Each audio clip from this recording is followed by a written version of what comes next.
Would it be your feeling that if all the affirmative action programs were discontinued, women and minorities would go ahead much faster than they have under the affirmative action program? Yes, it's not my opinion.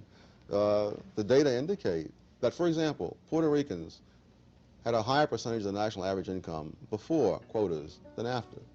So did Mexican Americans. Blacks have about the same. So there's a marvelous putting of the burden on other people. You're saying here's this massive program that has existed now for a decade, and you're unable to show me the benefits that have come from all this enormous controversy.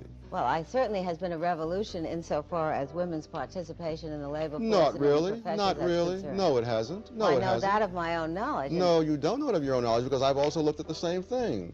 And in the past, you found women overrepresented in many professional occupations, much more so than today, and you find that decline in those occupations much more highly correlated with a lower age of marriage for college women and with more childbearing. And as those two things, those two demographic factors have changed, women have also changed in their representation.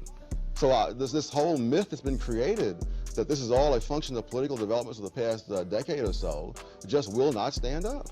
The major piece of empirical evidence that I think you've cited this hour has really been the contrast between the 60s and the 70s. No, it's been the contrast between well-off people and badly off people. And that's true in other countries as well, that in Malaysia, where they've had affirmative action for the same amount of time, has had the same results. It has done nothing for the poor Malays. The lowest level of Malays receive a smaller percentage of all the income received by Malays today than before this program was put into effect, as is true of blacks in the United States. Is it worthless to do something for anybody but the very poor?